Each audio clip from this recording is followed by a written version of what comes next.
Hello, everyone. Gary O'Toole here from timelineastrology.com. This is all about the eclipses in October 2023, and it's a sort of heads up because even though we haven't had the eclipses yet, I'm recording this in September, we are about to see Mars transit over the eclipse degree around the full moon on September 29th. So it's already going to get triggered, and you might say it already has been triggered in many other ways. And there are many more triggers to come, and I'm going to show you those. So a reminder, though, that I do use the sidereal zodiac, the fixed stars. So I'm referring to an eclipse in Aries at the end of the month on October 28th. That's the lunar eclipse, but I'm also referring to Virgo because the lunar nodes are progressing on now, going backwards through Aries, Libra, having almost reached Pisces, Virgo. So we actually have an eclipse in Virgo on October 14th, an annular solar. So we look at this and how this is being triggered by Mars. So these are the eclipses for this year. A reminder, looking back at the solar eclipse on April 20th at 5 degrees sidereal Aries. And then we had a partial lunar on May 5th at 20 degrees of sidereal Libra. So here you can see now in October, it's going to shift back into Virgo. Even though the South Node hasn't moved into Virgo as yet, it's really on the cusp. Both nodes actually are on the cusp of this transition. And so that itself is a very volatile place. Either place really, but more especially you might say the beginning of Aries place, going back to Pisces, between water and fire. That's highly volatile. But the South Node going into Virgo, and will eventually, of course, make it to 26 degrees of Virgo later on, is showing that there are just many triggers for this eclipse for the rest of this year. But again, as I said, Mars is about to come up to 26 degrees sidereal Virgo by the 28th, 29th of September for the full moon this month. And that is a trigger for sure, even though we won't have the eclipse until October 14th. Then we have a partial lunar eclipse a couple of weeks later, October 28th at 10 degrees sidereal Aries. And this is where the moon is at 10 degrees of Aries, opposite the sun at 10 degrees of Libra, where it is by exact degree in its degree of debilitation, its weakest point. That is the 28th of October. That is when the sun is in its weakest position in its fall. And that obviously has a lot to do with this eclipse as well. So we're going to talk about these two eclipses in October. A reminder that the transits now of Rahu Ketu going back into Pisces Virgo is the next story, the next chapter in our story. And depending on what you use, mean or true node, it will either move on October 30th or November 29th. There's a big difference in this period because we have an eclipse. And essentially around the eclipse, we see this sort of more of this wobble going on. And we see this continual wobble going on for the true node. And it can, be a difference of maybe up to 1.5 degrees or so. It's not too much of a difference, but when you have the nodes hanging out at the very first degree of Aries and Libra, it means that they're going to hang out at this juncture for much longer, really throughout the rest of the year. So that means it's a highly volatile period the rest of this year, essentially. This is the annular solar eclipse. Annular means that it's not completely covered, but it's like a ring of fire. It's almost completely. You might as well think of it as a total solar eclipse. It's on October 14th, 26 degrees Virgo, the lunar mansion Chitra. It's all about precision. It's all about designing the perfect life, but also about art and design.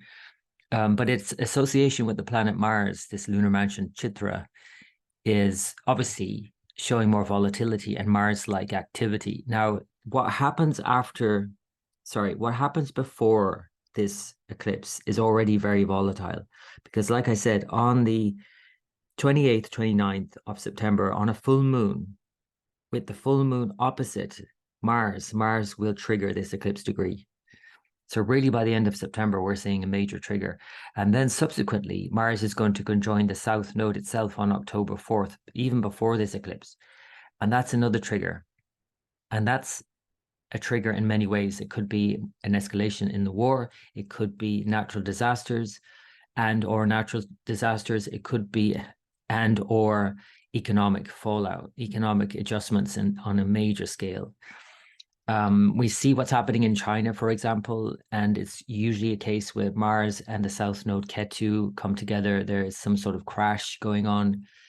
What's happening in China shows perhaps that potential. It is showing that, and perhaps we'll just hear about it after the housing market in Japan or in China.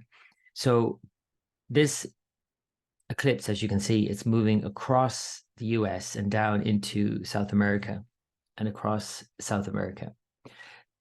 This is obviously important to look at where it's happening, because it is like showing more volatility in these regions for that reason. But at the same time, it also shows volatility in, again, the section of the zodiac, the very end of Virgo. Virgo is all about, again, Chitra and Virgo are all about precision. And the eclipse is disturbing that. The eclipse is going to disturb business. It's going to potentially disturb travel. It's going to potentially disturb our everyday lives and our ability to function effectively. It is potentially going to shake up a lot of things in our world. And it absolutely is a necessity in another way. We have to progress, we have to evolve, and eclipses always show that need. So where it is in your chart, of course, is going to have a big impact. Where the sign Virgo is by house position, who or what that represents. I'm going to go through the sign by sign in just a while. But in a general way, again, I do think that this is the beginning of a major shakeup on our planet. Now, every eclipse, you might say, is a shakeup, but there are so many correlations with this eclipse and previous economic challenges that I just don't see it possible that we're going to like move through this without some major adjustment. There has to be some sort of adjustment going on. And again, an escalation potentially in more volatile situations around the world, whether it's war, whether it's natural disasters. 2 weeks later, then we have the lunar eclipse at 10 degrees of Aries, the lunar mansion Ashwini, which is where we have the north node of the moon at the very first degree of Aries. And it's highly volatile, and a full moon, therefore, with the north node creates more volatility. Yes, full moons do also create resolution, but it's kind of coming to a head really by the end of October. And the sun then is opposite at 10 degrees of Libra, as I mentioned, and this is where it is at its weakest. So we're going to see some issues here around governance. We're going to see some issues around leadership, and in our own general sense of sense of assurity and assurance and confidence and ability. And we might feel a bit by the end of October not so sure of ourselves. You put it that way. The conjunction is, as I mentioned, Mars is conjoining the degree of the eclipse by the full moon on September 28th, 29th. So that's definitely a trigger. And then the next trigger is Mars conjoined the South Node Ketu as it moves into Sidereal Libra. October 5th is the exact conjunction. Then we have a Mercury conjoined Ketu, October 19th, again at the beginning of Sidereal Libra. And then here we have the fallout from it all is when Venus conjoins Ketu, the South Node, by the end of November in Sidereal Virgo at the degree of the eclipse. So if that's not a trigger for an economic downturn, I don't know what is. And I really hope I'm wrong about this, but it's at least a major wobble, if not a major crash. Because Venus, of course, is all about the economy. We have the sun moving through Libra, and that's, again, that's a fall. We have Venus moving through its fall in Virgo, conjoined the South Node at the eclipse degree by the end of November. Exactly at the eclipse degree, that 26 degree mark of Virgo. So the end of November is really when we've seen the fallout from all of these volatile situations throughout October and November. So they're the conjunctions. Before we get into sign by sign, I want to remind you that I do a magazine, a yearly magazine, and I release this for patrons in December. So if you're not already a patron, please consider signing up. You get a 7-day free trial just to give it a try. If you wish, you can then just leave the platform. A lot of people are trying this 7-day free trial on Patreon, which is a great way of just just testing the waters. Patreon.com/timeline astrology. It is a great platform for artists, creatives, and for astrologers. So I post there daily for patrons, and I go into more in-depth astrology. We have monthly discussions. I write a monthly report, which I release exclusively for patrons. So have a look. The magazine is due in December, and then it will be released in the public next year. And it's all about planetary sight, drishti, or aspect. And this concept, which confuses a lot of people coming to astrology initially, because it sounds like strange that a planet would have sight. But the concept is explained very well by different astrologers in this magazine, which I'm going to release more information about soon. And I'm really happy about the content this year because it really covers the topic really well, I feel. I've also written about my own take on that, the aspects in relation more to the dashas, the cycles of Indian astrology and how they get triggered in certain times throughout the dashas. And I will also be releasing my forecast for 2024, which I'll include in the magazine. So check it out. You can go to patreon.com/timeline astrology and you can get access in December. So let's get into the all signs then and see how all of this is going to pan out. So I'm just going to share with you the chart, and then we'll just take it step by step. So you can see here, we're starting with Aries. This is the solar eclipse on October 14th.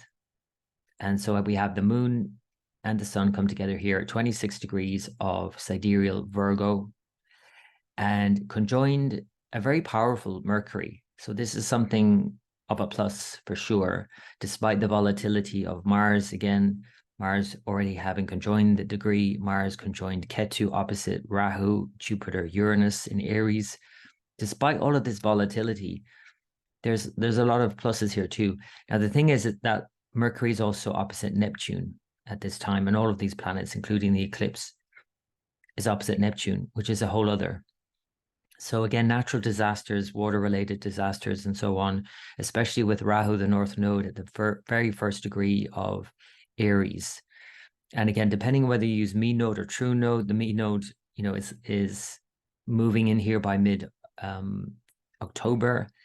But really, the true node has been here since September. So September, October, November, all of that period is hanging out at that first degree. So it's showing that volatility really throughout. And it is volatile for sure. There is a lot of volatility here. But again, with the exalted Mercury, that's a plus. We have the Jupiter we have to always pay attention to, because Jupiter is always the guiding light during an eclipse. And it's not a light in an obvious way, where the sun and moon are obvious luminaries or lights. Jupiter is our inner light, our inspiration and intuition, our knowing what is the right thing to do and how to move forward at this time. So it's always helpful, as I've been taught by my teacher, Pearl Finn, to always look at Jupiter anytime there's an eclipse and what it's doing for your sign. So let's go through the signs sign by sign. And starting with Aries here, you can see I have Aries rising, the first sign. And of course, Aries is experiencing and has been experiencing a lot of change for the last year and a half, because Rahu, the North Node, has been moving through their sign. So lots of change, lots of upheaval. And that doesn't mean that's a bad thing, because Jupiter is also in their sign. So it's maybe more meaningful change, and they're probably expanding in all sorts of ways. But Rahu expands in all sorts of distorted ways as well. So that's something to be mindful of, not being really clear about who you are and what you're about, even though Jupiter is there in your sign. So it's really important, I would say, Aries, for you to be able to parse out what is true for you and what's not. Who are you and who are you not? And this eclipse, though, is in your sixth sign with Mercury there. And this is very much about your day-to-day life and how you implement things, how you strategize, how you materialize things. And a new moon, of course, is a good time for thinking about these things and how you can implement your plans. It's not always the best time to actually do anything, and more especially when it's an eclipse. A new moon anyway isn't. It's a good time to plan it, but not necessarily do it. But an eclipse is certainly not a good time to do it. It's not seen as auspicious in the Vedic tradition. It's seen as a time for insight into how things are done. and into how you're doing things, not necessarily about really doing anything new, essentially. Mars is now, of course, Mars is your ruler. It's opposite your sign in your seventh sign, and Ketu, the south node, is finishing up in your seventh sign. So this is showing all the changes that have been happening in your relationship as well as your own personal self. And so this has kind of come to a head now as well. It might therefore bring something to a head in your relationship, but that's probably a good thing because you need to clear the air and move on. And again, implement something and strategize and plan and look forward. So that's, I think, a more positive thing overall, because as soon as Ketu moves into your sixth sign, Ketu in the sixth sign can be a very good thing in order for you to remove any problems in your life. And Rahu moving out of your first sign, it's probably a good thing too, moving into your 12th sign. That is probably more complex in one way because Rahu in the 12th is asking you to let go of something, to end something. It's definitely an ending phase of your life in many ways. So this eclipse essentially on the 14th of October and the following one in your sign, if I show you here on the 28th of October, this is a time of new beginnings for you in many ways, but also many endings. And so there, you might just get a sense of having to, end something in yourself, in your life, in your relationship, and in your daily life, how that impacts your daily life and your ability to let go now. So there's a lot of themes that are strongly impressing upon you now, Aries, I would imagine. So that's Aries. Let's go forward and let's look at Taurus. So this is back to the solar eclipse on October 14th. Jupiter is in your 12th sign along with the North Node. So looking for guidance from the 12th sign is not the most obvious during an eclipse in your 5th sign, because the 5th sign is very much about the future and what you're planning for your future. And this is obviously all about gaining insights into what is possible in your future and to see things a very different way. But Jupiter's maybe not as easy a guide because in your 12th house, it's about the past and it's hidden from you also. It's like your subconscious and your own self-undoing in many ways. So Jupiter in the 12th might not be a clear sort of signpost. And yet still Jupiter in the 12th is asking you to go within, to meditate, to focus on that inner voice, that stillness within in order to gain clarity around this time. And again, gaining clarity around your plans is a big one because of the 5th sign. And then 2 weeks later, you have the full moon and eclipse 10 degrees of Aries in your 12th sign. Again, a culmination point, but also a time of letting go.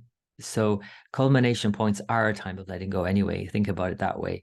A full moon in your 12th house is absolutely a time for surrendering into something, into the great mystery of life. And again, because this moon is a full moon conjoined Jupiter, I think this is a great time for insight and for more clarity. But again, the 12th sign isn't a straightforward route to clarity. It's more like, having to lose yourself to find yourself again, I would say. So that's Taurus. Let's go on to the next sign. That's Gemini. This is back to the solar eclipse on the 14th. In your 4th sign, with Jupiter in your 11th sign, where we have the upcoming lunar eclipse. So 4th and 11th being really activated in a strong way here. Now, the 4th sign eclipse, new moon, solar eclipse with your Lord Mercury exalted is a more positive thing, I would say. But it's still an eclipse, and it's eclipse in your home space. And I think that there might be some challenges here to make some alterations to be more adaptable and adjust to the new situation. There might be something that you're having to change up in your home. It just might be very busy at home as well. That's just simply what the 4th sign Mercury is all about. So around this new moon, because new moons themselves are a bit sort of excitable in a way, there's a fresh start coming, but it's an eclipse. So there's kind of like this more intense start and excitement, and you might even label that anxiety. And that is important, therefore, to kind of ground in reality and not get too carried away with things. Try and be a little bit more quiet at home, I would say, for this transition, this change. So that's the new moon. For clarity, we can again think about Jupiter and Jupiter in your 11th whole sign. And this is the full moon on the 28th of October. with the North Node moon and Jupiter, as well as Uranus, all kind of shaking it up here as they have been for the last year. I think this is a time where you are going to be thinking bigger, thinking about your inspiration, aspirations, your ambitions, and thinking about your friend circles and social connections and interactions. So this might be a good time to, socialize actually in one way, even though it's an eclipse.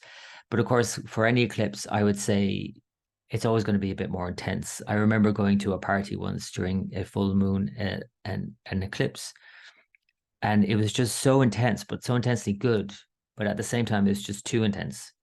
And it's probably a good time to maybe use that intensity in other ways.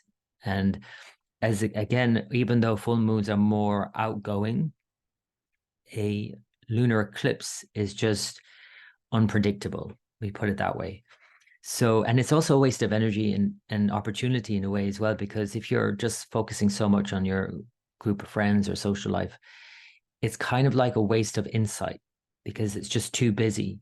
Now, you could also get insight from your friends or from dealing with a group. You're in a group situation and you like a group meditation is a good example. You get more insight from that kind of experience than if you were to meditate on your own at home. So I'm not saying you shouldn't, but I'm saying you probably should be open to the insights that are possible here from whoever or whatever. So that is Gemini. Let's go back to the solar eclipse for Cancer on the 14th. This is a new moon in your third host sign with Mercury exalted in your third. This is definitely a time for communication and to rethink how you communicate, not just to your people, but also to yourself. Thinking about how you communicate to yourself. What does that mean? Essentially, what is that voice going on in your head? What's that conversation going on in your head? And maybe could that do with a bit of tweaking? And what is your truth? And speaking your truth. And these are some of the themes that this new moon and eclipse might bring up for you, Cancer. Then the culmination point 2 weeks later for the lunar eclipse on the 28th in your whole 10th house. I think this is very much about, when you think about third house, about going for what you want as well, communicating what you want clearly, this is about doing it.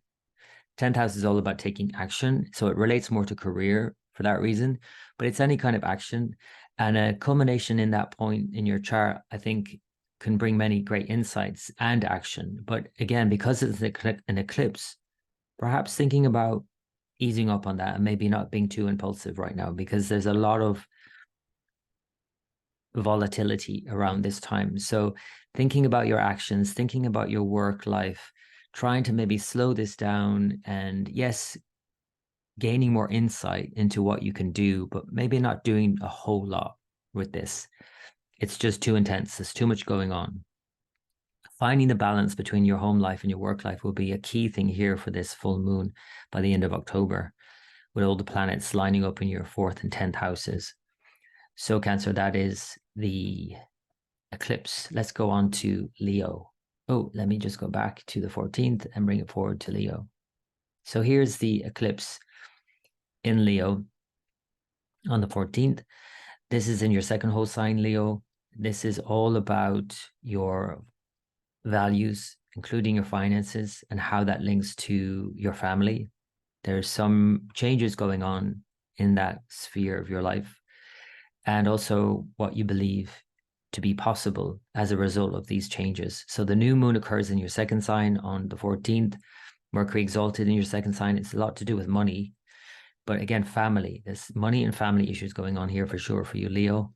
And 2 weeks later then, on the 18th or the 28th of October, we have this full moon here in your 9th host sign. So this is very much about, again, belief and potential and possibility with Jupiter. So thinking about what is possible right now, trying to think outside the box, I would say, would be a great thing to do for you in October in general, Leo. Again, look to Jupiter, and especially Jupiter in the 9th house. I think this is a much more beneficial transit for you. Its 9th house is an aspect to your 1st house and 5th house. There's just something more inspiring here for you, Leo. So the changes that are happening, Though in places that you might feel uncertainty, again, around finances and family, I think there's something a lot more hopeful and optimistic coming out of this for you, Leo. So just keeping your eyes and ears wide open, I would say, Leo. Let's go back to the 14th of October eclipse and let's look at Virgo. So for Virgo, this is happening in your sign. So obviously, Virgo, this is a key turning point in your life, a big change. Now, if this is your moon sign or rising sign, even if it's your sun sign, maybe more especially if it's your sun sign because it's a solar eclipse, if you were born, in other words, around the 14th of October, this is a big change for you, Virgo.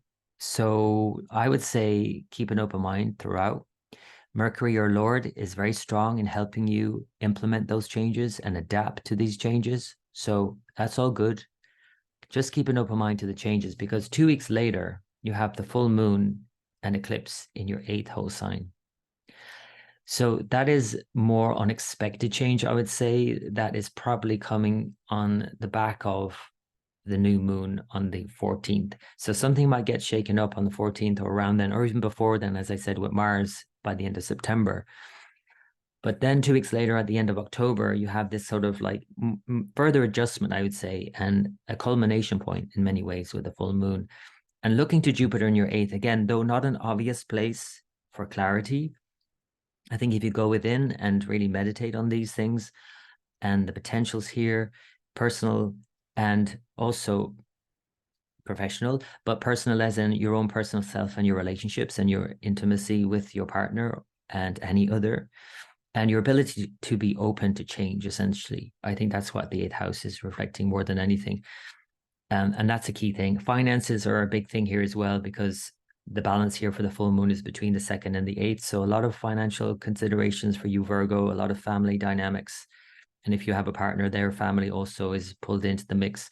A lot going on here in places that might not be very certain right now.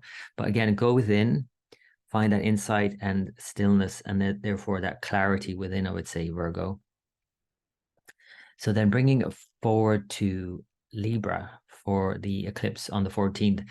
This eclipse is happening in your 12th house sign as Mars is moving into your sign. So there's definitely a lot of potential here, but you could also potentially be very unclear about what the potential is. So if that's not too much of a jumbled up word and sentence, basically the 12th house is very hidden. It's your subconscious, your unconscious, your sleep dream states. And you are having a new moon and eclipse in that space with Mercury, your 9th lord, and the lord of this eclipse in your 12th. It's just not very clear. It may come clear, of course, but it may come out in dreams that aren't initially very clear until you maybe sit and just think about them.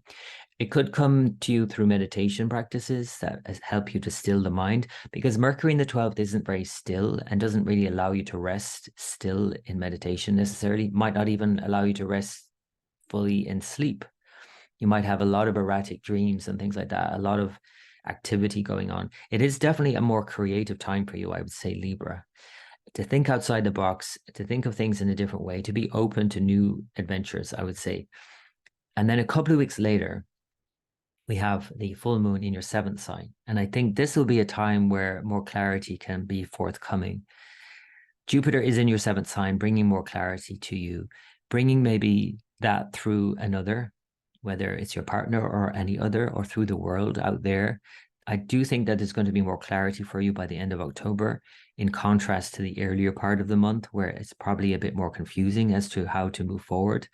So that's something, Libra, to think about and to be patient with, and to move forward with these new energies that are coming in now for you. I think they're, unlike other signs, a lot more powerful. So Mars is moving through your sign. The sun, though debilitated, is in your sign. It's fueling you, it's firing you up, and it's giving you those insights and clarity, and also at the same time this impetus to move and to change and to do stuff. So Libra, I think this is a more powerful time for you by the end of October. And then on into Scorpio with the eclipse in your 11th house sign, with Mercury there, your 11th ruler. Very much about friends, changes in relation to friends, and also your goals and aspirations.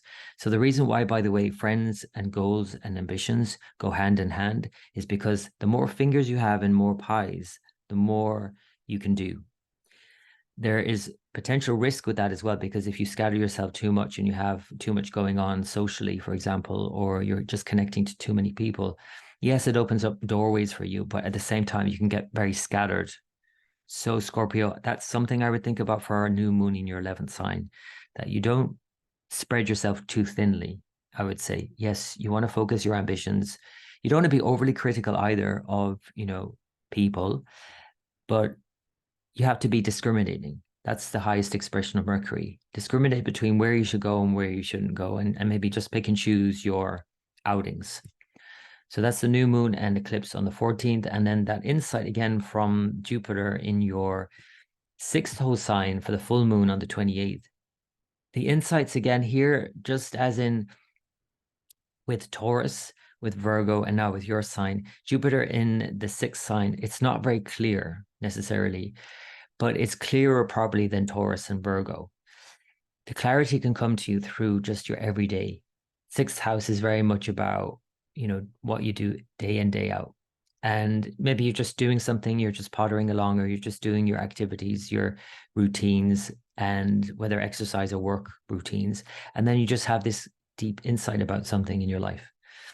And so again, because it's also a culmination point, there might be some insight into your health, for example, or work routines. You might find a better way of doing it. You might find a better way of exercising. You might find a better way of working. Be open to it, I would say, and open to others who can bring those insights. 6th house is also about conflict. So you might have an insight into a conflict you're having that you could overcome at this point and you could resolve. So that's Scorpio. Let's go on to Sagittarius for the solar eclipse on the 14th. You have it in your 10th host sign. This obviously shows changes at work. And therefore, subsequently, with the full moon in your 5th and Jupiter there in your 5th, a very great position, but Jupiter for sure, this can bring great insights into your future and how you can plan things and move forward. So the shakeup that's happening here in October, and even before then, as I mentioned with Mars, is in your workspace or any way you do things, really, any work that you do, any action that you take, your direction in life in general. I would say there's a big sort of shift here going on for you. Mercury is in your 10th exalted. That's also a very powerful position. Whatever you take on now, it's something new, it's something fresh. You might be upskilling, you might be changing something up in your work. I think whatever you do, when you do it, you gain the insight. And that's the thing to think about. And then 2 weeks later, we have the lunar eclipse in your 5th host sign with Jupiter there, bringing those insights. So like you take action, and then from that you gain this clarity.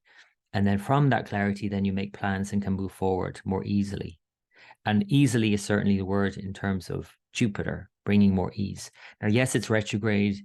And yes, you might have to go back over things again, but there still is a deep clarity here. I think that's potential for you, Sagittarius. So let's go on to the next one for the solar eclipse in October, on October 14th for Capricorn. This is in your 9th host sign.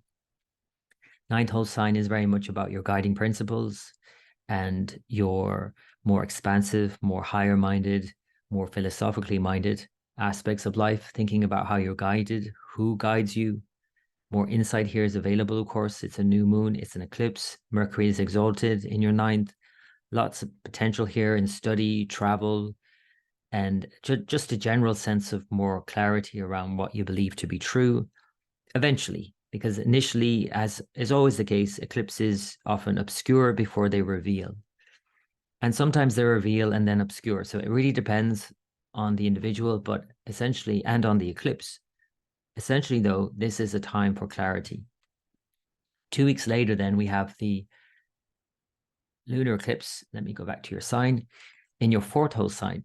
So this is a culmination point for sure, and a culmination point that is reaching a sort of ahead here for, has been reaching ahead for many months, and really the last year and a half, with the North Node culminating in your 4th house. There's definitely something that, you're dealing with here in home, and changes that have been happening over the last year and a half. And again, it's reaching some sort of resolution here, I would say. So this is a great time with Jupiter in your 4th now to gain some clarity around these issues, around home, around happiness, and all the issues related to home and happiness. So that is for Capricorn. For the next whole sign, we have Aquarius. The eclipse on the 14th is happening in your 8th sign. Again, not as clear. 8th sign is a bit more hidden.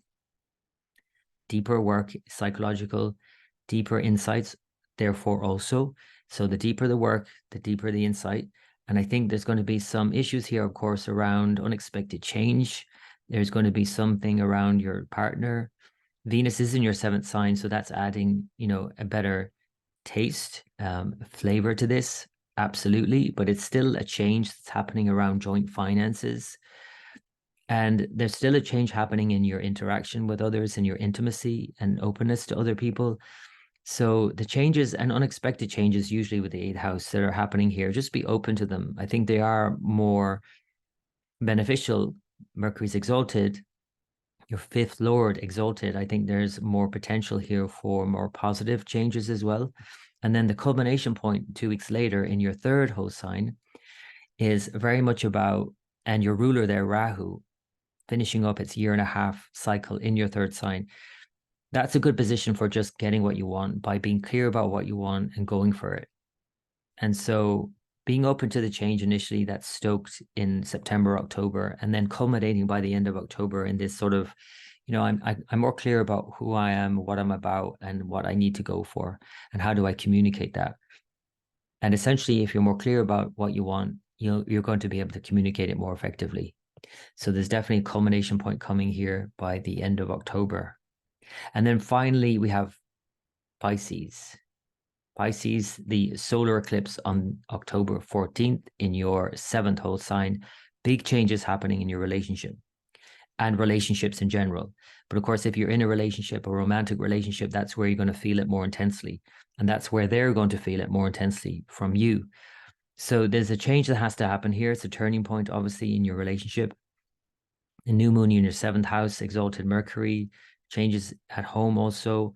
A real pivot point here for you, I believe, Pisces. And then 2 weeks later, the culmination point comes when you have this full moon in your 2nd sign, family matters, finances, all of that balanced off, your partner's family and finances, a lot of financial issues to deal with here. But really, essentially, what they're pointing to are deeper aspects of value and worth and self-worth, and your values versus other people's values, and how to find balance between the two.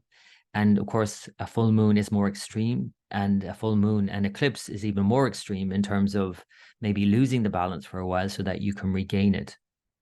So Pisces, it's very much about more personal things and things that you would like to keep secure, but are changing, are in flux now, finances, family dynamics, all of these things. So think about what you truly value, I would say, and that will steady the course.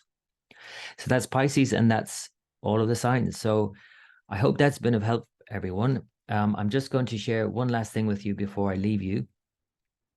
And that is just about the Patreon page. So again, a reminder that if you would like to become a patron, it's just $5 a month. Again, I write daily posts for patrons, as well as monthly forecasts and discussions and lots of different things. Scorpio Video Club, Audio Club. These are secret recordings about the predictive techniques of Indian astrology. Astrophilosophy, which is something I really have a particular interest in. And we have a lot of discussions about different things that astrology keeps throwing up. Lots of questions. So go to patreon.com/timeline astrology, and you can just trial it for 7 days. You get a free trial to see if it suits, and no harm if it doesn't. Just give it a go. And yeah, that's it for now. I wish you all the best, everyone, for this eclipse season, as people call it. And until next time.